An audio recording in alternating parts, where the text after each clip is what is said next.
Welcome to the Georg Rockall-Schmidt Show. Today we're discussing what Rocky 8 could be. Hi Damien, how you doing? Hello. Enough of that. Rocky, now 75, decides to get back in the ring in a few amateur matches. He accidentally kills a contender and feels bad about it, but he also feels physically great.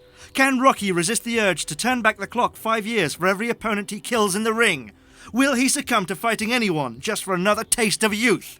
The film could end with 15-year-old Rocky beating the living shit out of Ivan Drago's son. Discuss.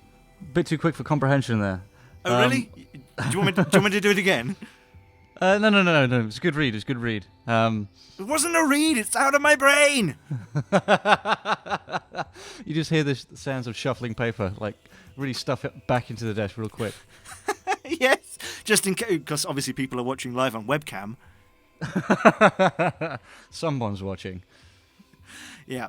So yeah, I mean, I quite like that. I mean, didn't quite follow all of that. Is Rocky a cannibal in this case? It's more like a vampire. Right. Okay. Obviously, God. All right. So I've got you now. So he's progressively getting younger. Right. That's right. Okay. So yeah, well, it kind of sounds like we're kind of hybridizing it with sort of Highlander here. No, why does it sound like that? It sounds nothing like that.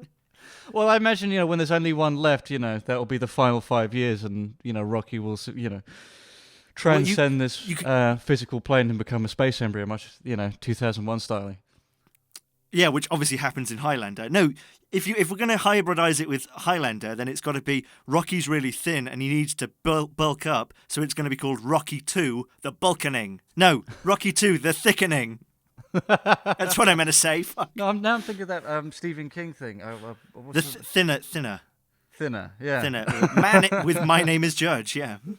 Well, it's that movie, but Rocky's afflicted with the same, was it like hex or whatever it was? But he has no problem bulking up, so he's effectively not so much nipping it in the bud, but he's got to lead a leg up on it.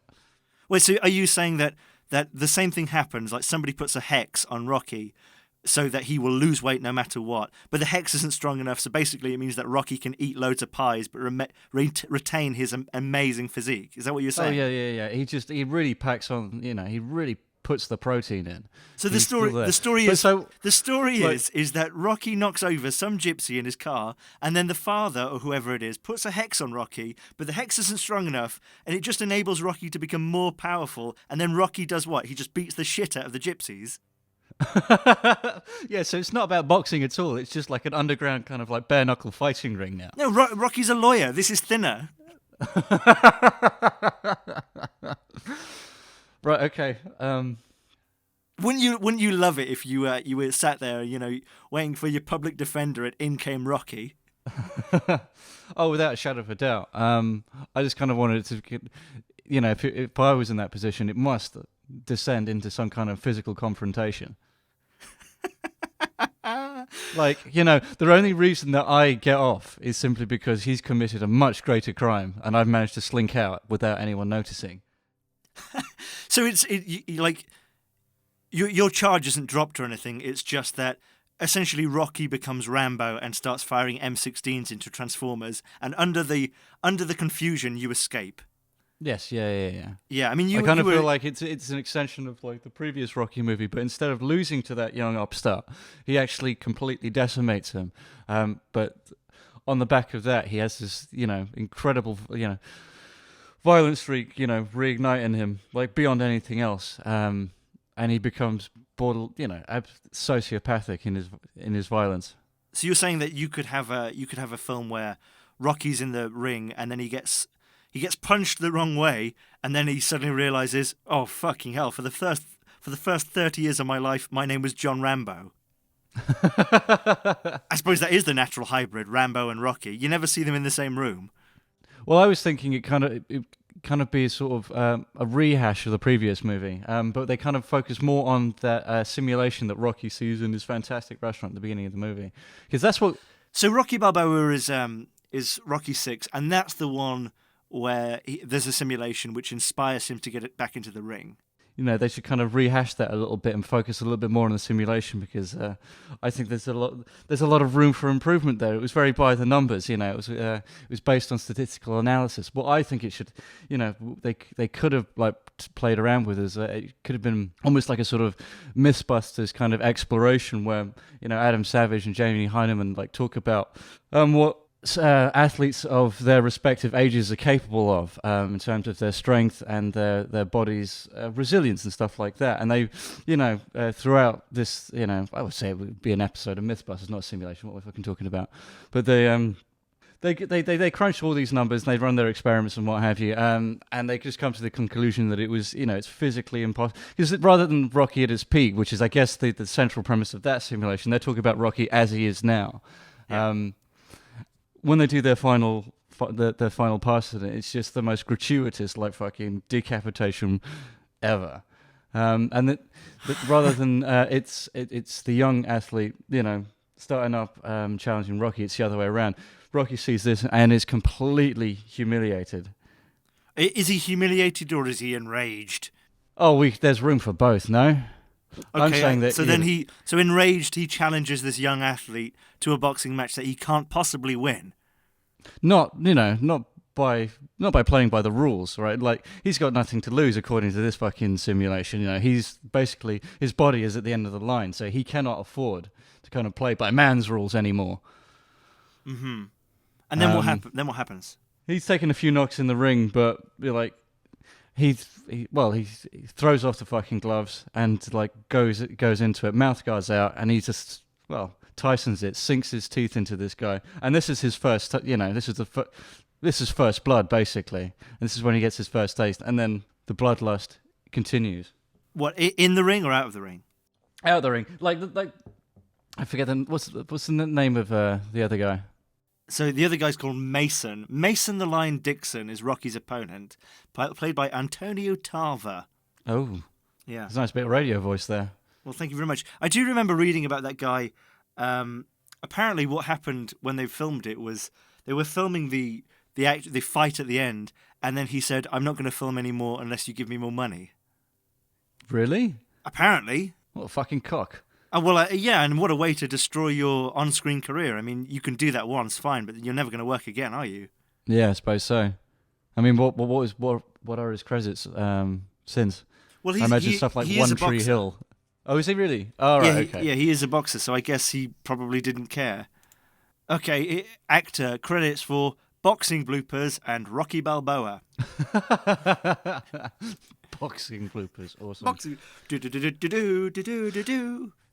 Anyway, sorry, you were saying. So Rocky's got this bloodlust. What happens then? Or is that where the film ends and we're leaving it open for Creed? Well, yeah, that's what I think. I think that's where the film ends. Is like Rocky, he has his satisfaction, and he's actually, you can see that he feels almost complete, but his reputation is completely tarnished, and he's almost immediately apprehended.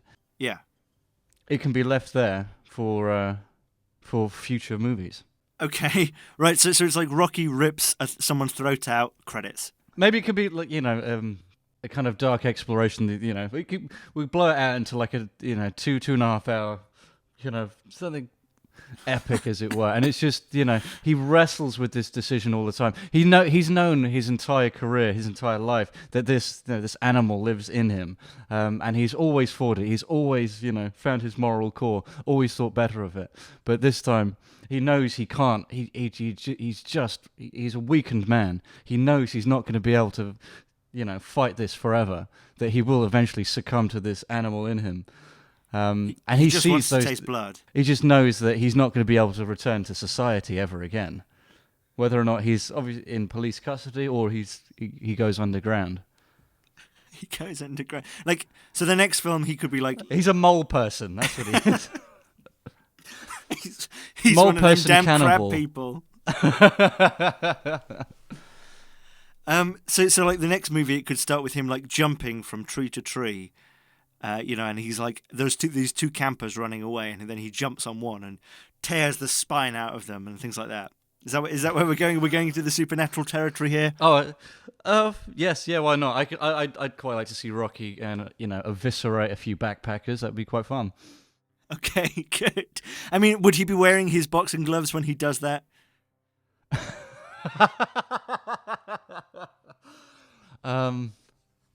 I mean, I guess you'd have to, for like brand identity, you're going to need the gloves there. It's going to be weird to get a new, an It would be weird without the gloves, yeah. Yeah, basically, it's not Rocky without the gloves. But I don't know. I think, the kills would come off a bit too comedy. I think that would strike the wrong tone.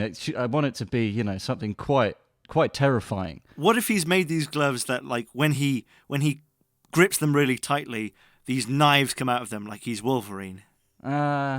No. I think you're going into kind of campy superhero territory there. I reckon that Okay, all right. Okay, we'll go the other way then. What if Rocky 8 then is just about Rocky? He's down in the dumps, and to get off in his kicks, he just finds campers and he kills them and rapes them.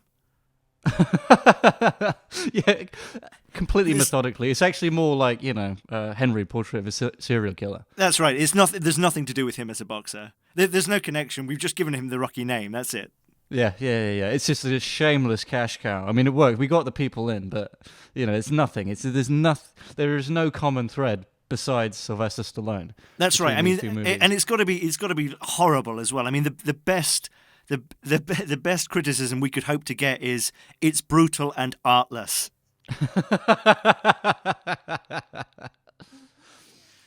Sweep the Razzies.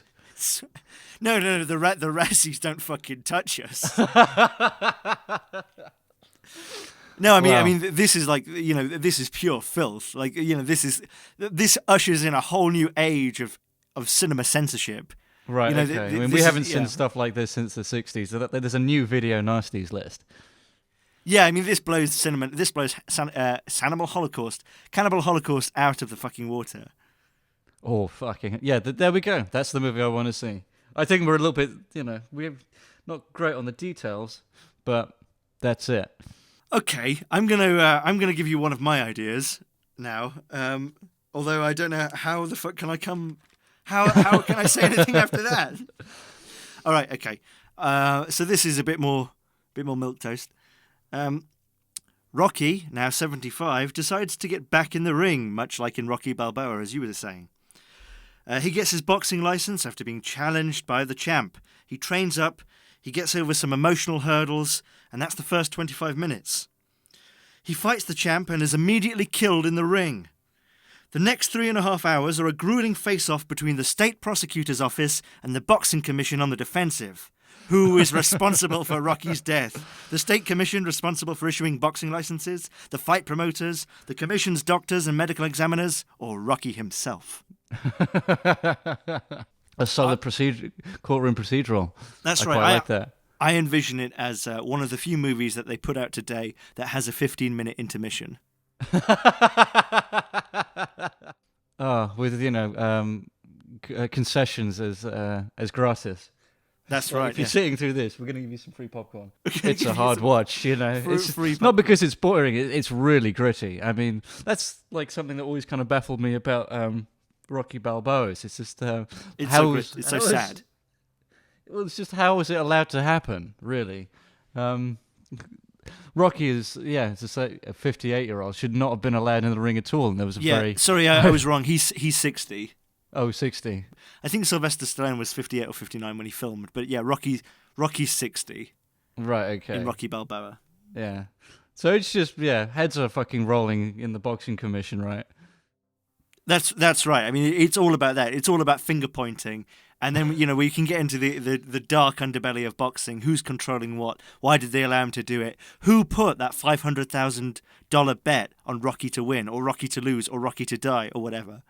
Right, okay. So it's kind of like almost like a sort of infiltration kind of thriller where they kind of, basically this is all like a precursor to the next movie where they're trying to stitch up Don King. You don't need to fucking stitch up Don King. I mean, God. I think I said it before, didn't I? If you want to read an interesting Wikipedia article, there you go. Oh, yeah, you did mention that. I'm sorry. You did mention that, but I never got around to it. Sorry, did you just tap your girlfriend on the face with your elbow there or something? Back in the kitchen, woman. Oh my God. No, I just. I'll get rid of that. No, just that's how you open the episode out of context. And it's like, back to the kitchen. Welcome to the show. Well, back into the kitchen, woman. No, I just hit the mic. Yeah, no, I know. Oh. I didn't actually think it was your girl. What, is your girlfriend made out of plastic or something? She's just stood there. No, but she's quiet. She knows her place now. Yeah, she's a Milford woman. You always know a Milford woman. I was going to say a Mumford woman. But there's no such thing. Okay, I have another idea. Okay, let's hear it. Okay, so in Rocky Balboa and in Creed, Rocky runs a restaurant called Aidrian's because Aidrian in the film is dead. So yes. he named it after her. Okay, all right. So that's the context you need, right? So in the last two films, Rocky runs that restaurant. Okay. Rocky still runs Aidrian's, but in his old age, he's grown sloppy. The walk-in's a mess. Most of the ingredients are frozen and the menu's dated. Can Chef Gordon Ramsay get Aidrian?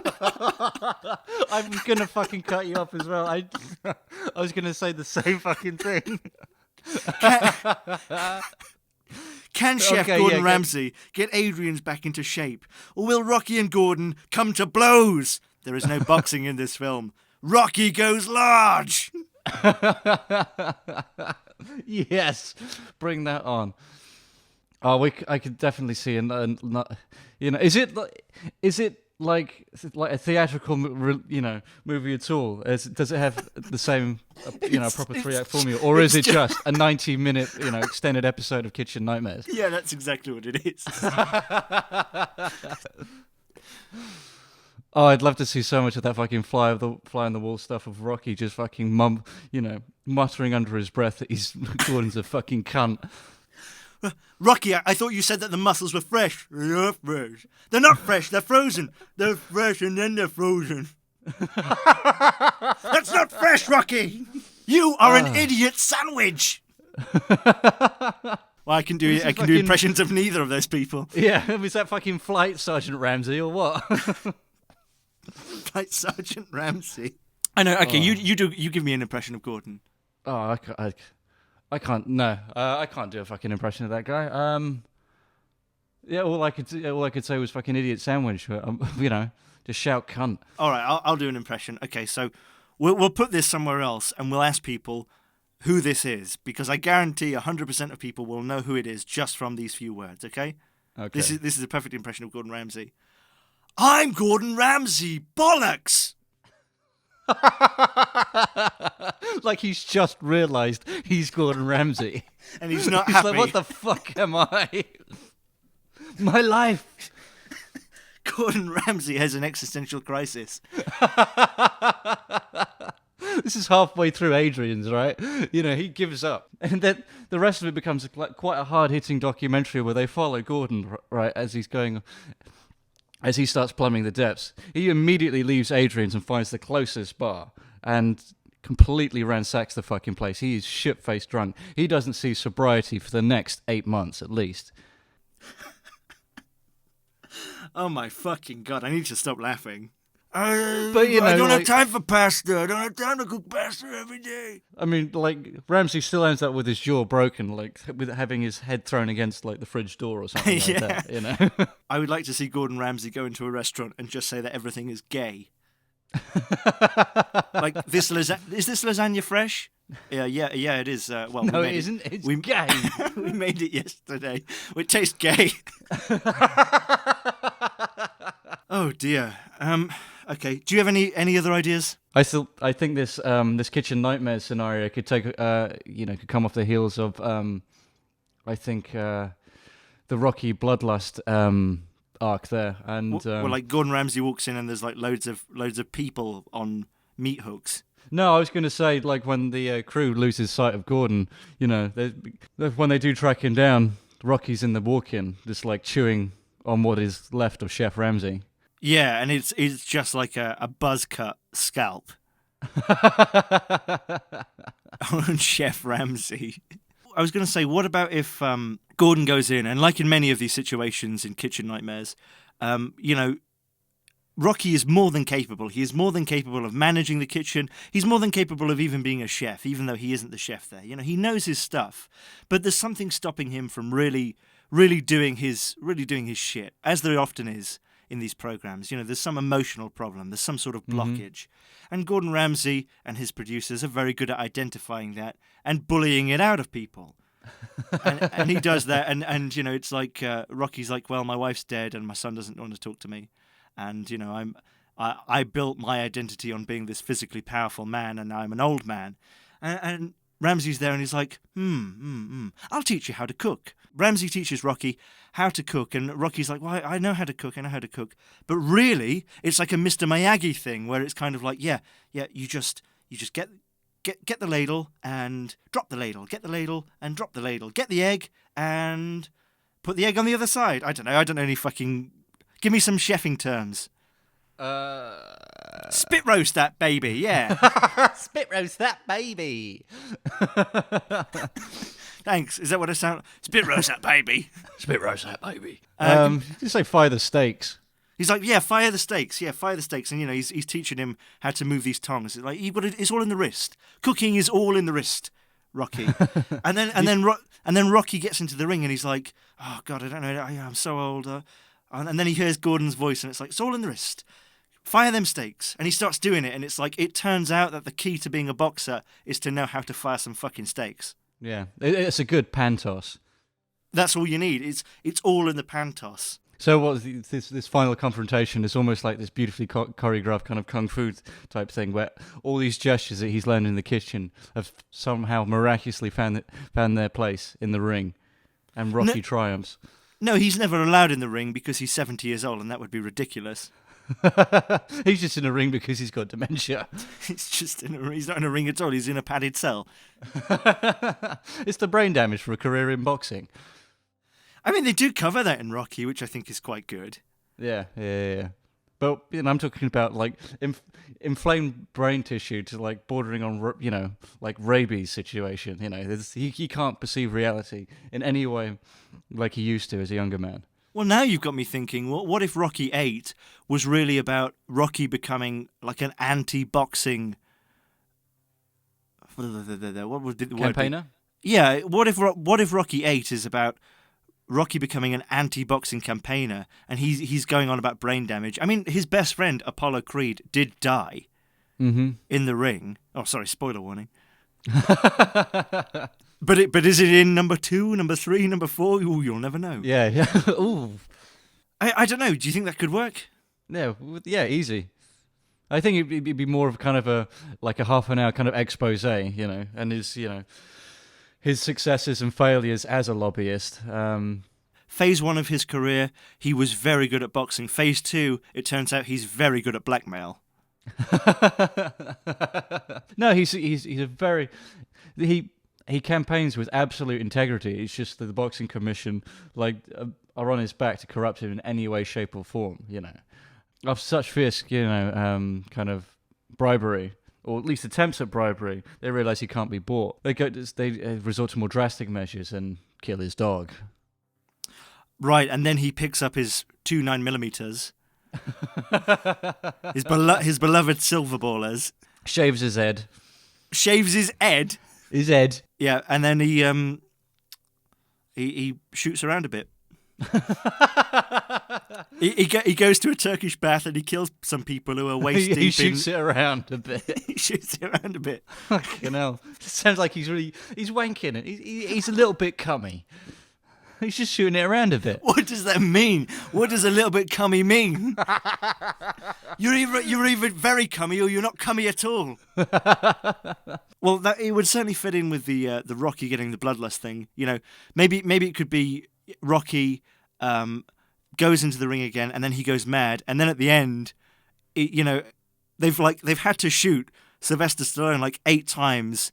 You know, with biplanes because he was climbing the Empire State Building, and his corpse is on the ground, and then like someone walks in front of him and he says, "That's why you don't do boxing, kids." Because what we didn't factor in is that gypsy hex, was either wore out or was lifted, but he's still on this massive like protein diet. So as soon as that thing's off, like that weight has been lifted, and he puts on such incredible mass. Yes, I mean, not just mass, height as well. Well, there's still a supernatural element, so he's capable of, these incredible super sizes. And you could have Eye of the Tiger, but also, for the very sad bits, you could have Bill Cosby singing, "Boxing, it gives you the brain damage." Yeah, there's no gravity to any of the sad scenes at all. I just said that he was going to climb the Empire State Building as if he was King Kong. Of course there's no fucking gravity to any of this. Well, I tried to believe him better. I do like the idea of Rocky kind of slowly... Like, it could be like an anti-steroids film, and it turns out steroids makes you into a 30-foot gorilla. Like, that's his massive pitch as a lobbyist. Like, he's constantly laughed out. Like, you can have, like, a real B-movie bit where it's like a conversation between the scientist and the police chief, and the police chief says, "But I don't get it, Doc. I thought that athletes take steroids all the time." And the doctor can, like, move his glasses and say, "Well, that's right, but the steroids reacted to his Italian heritage." And he became a gorilla. Okay, so I'm going to move on to the last thing I've got written down. Okay. Are you ready? Oh, this is the dynamite one, right? This is okay, I need a minute before I say this, because this is going to be hard to get through. Okay. Like, what, you've written it badly, or is it just you're going to be cracking the fuck up? You've made me laugh too much on this one.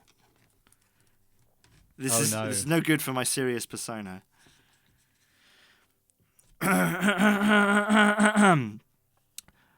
Me. Okay, you ready for this? Okay, you can't laugh. Even at the first line, you can't laugh. Oh, well, you don't say that. I'm primed to laugh now. But No I'll laughing. do my best. All right, Okay. I'll just mute the mic. No, don't mute the mic. It's okay. You won't laugh. It's very serious. You won't laugh. It's shit. You won't laugh. It's shit. Okay, you ready? This is a heartfelt film. All right. Rocky is captured by the North Koreans after they invade the US. In a concentration camp for some time, he's finally singled out by some North Koreans who realize who he is. Rocky is, of course, one of Kim Jong-un's favorite athletes.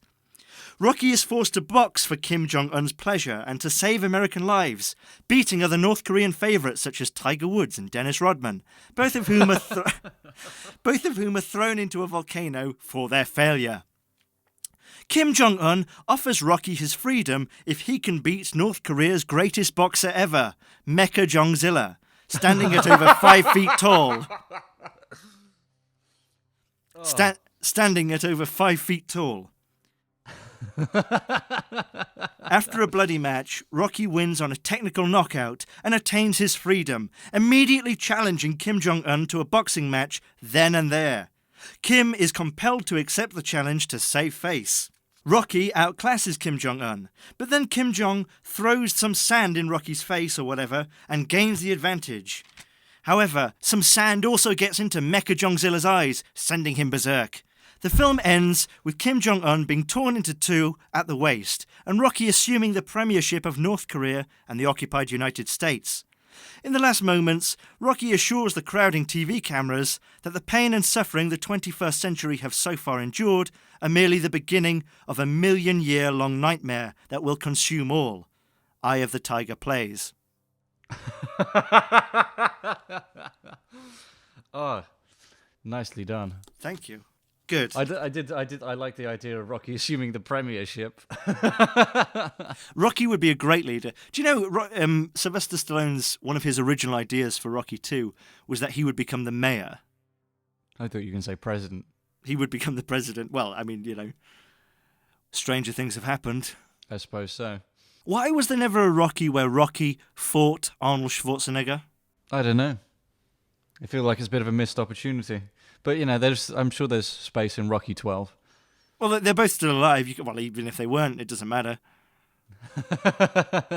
It won't. I don't think it'd have the same impact if we've got these kind of two corpses. I was going to say octogenarians, but no. I mean, you could just do it with CGI, couldn't you? I mean, I think very soon you're not going to need actors anymore. I mean, you could go back and you could make Rocky 8. And you could just say, well, we've done it with CGI, and it's set in between Rocky 3 and Rocky 4. Because we've just animated... Like, Sylvester Stallone isn't involved at all. We've just animated something that looks a lot like him. That probably is the future, isn't it? Yeah, I kind of imagine there'll be something like that in the future. Yeah, maybe not that. I imagine that wouldn't get much of an audience anyway. But yeah. Oh no, but I think replacing actors with CGI. They've toyed around with stuff like that. Yeah, or they. You see, I don't know why they didn't do that for Indiana Jones. They could have put Indiana Jones's face onto a much younger actor who could, move a bit more sprightly than Harrison Ford can. Right, so we put Indiana Jones's face on Shia LaBeouf's body. Yeah, but on the back. But we of put his Shia head. LaBeouf's face on Harrison Ford's body. But where does Chewbacca go in all of this? Well, that's it. We've done bastardizing Rocky. Sorry about that. Thank you very much for watching. Don't forget to check out Boisterous Extra, where you can find some extra clips where we've taken stuff out of this podcast because it's still good. It just doesn't fit in. Although I think that might be hard to believe after this episode. Yeah, I definitely think that's up to those guys, really. I think it could very well just be shit. Great. Thank you, Damien. Another glowing endorsement from Damien. It could just be shit. It's, yeah, well, it is what it is. Thank you for watching. See you next time. Yeah, see you next time. Bye.